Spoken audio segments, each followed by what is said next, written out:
Hello guys, আসসালামু আলাইকুম। আমি আপনাদের সাথে আছি লাখি। এখন আপনাদেরকে নিয়ে যাব ভুট্টা খেতে, ভুট্টা চুরি করতে। চলেন যাওয়া যাক।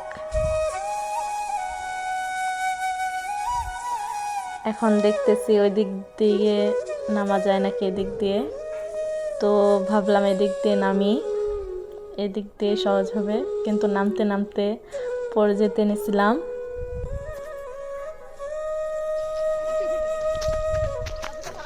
এখন যাইতেছি, দেখি কয়টা চুরি করতে পারি।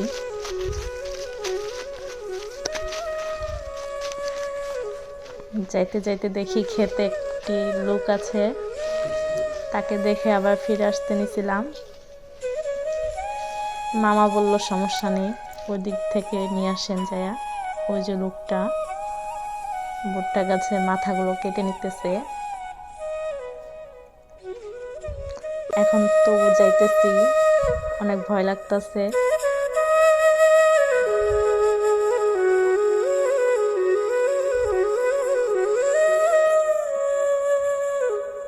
পাতাগুলো অনেক দাঁড়, যার ফলে ভাঙতে অনেক কষ্ট হইতেছিল।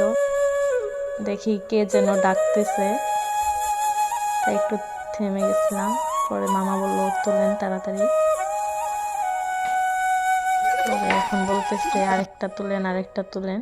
দুইটা তুলছি, তারপর আরেকটা তুলতে বলতেছে, পর আরেকটা তুললাম। তোলার পরে এখন যাব বাড়িতে। বাড়িতে গিয়ে এগুলো ভালো করে দেখেন কি করি। যারা যারা আমার ভিডিওটি দেখতেছেন তারা তারা আমার ভিডিওটি লাইক করবেন, শেয়ার করবেন এবং সাবস্ক্রাইব করে দিবেন।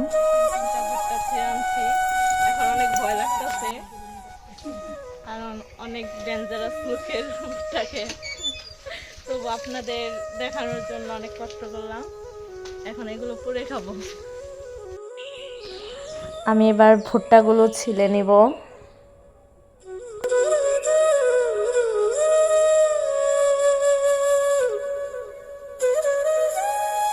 চলতে চলতে একটা ছোলা শেষ, আর দুটা।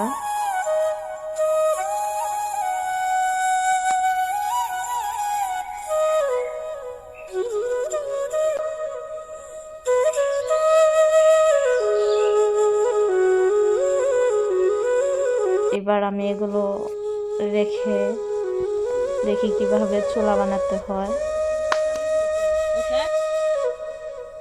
আমাদের বাড়িতে ইট নেই, তবু দু একটা ভাঙা ছিল, সেগুলো একসাথে করলাম। করার পরে ছোলা বানানোর চেষ্টা করতেছি। মামা বলতেছে এভাবে না ওইভাবে, পরে এসে সাহায্য করলো। পরে ছোলাটা বানানো শেষ হলো। তারপরে আমি ডালের জন্য গেলাম, ডালগুলো এনে পুড়বো এখানে। আপনাদেরকে ডালগুলো আনার ভিডিওগুলো দিতে পারলাম না, কারণ আমাদের ক্যামেরাম্যানও গেছিল আমাদের সাথে ডাল ভাঙতে। তো আপনারা বুঝে নেন। পরে আমরা ভুট্টাটাকে একটু তেলের সাথে একটু লবণ, একটু মরিচের গুঁড়ো মিশিয়ে তারপরে ভুট্টার গায়ে মেখে পুড়ে নিলাম। এবার হয়ে গেছে।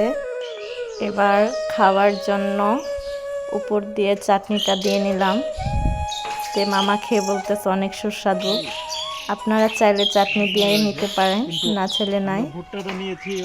তো আমরা একটু স্বাদের জন্য দিয়ে নিলাম। মামা বলতেছে অনেক সুন্দর।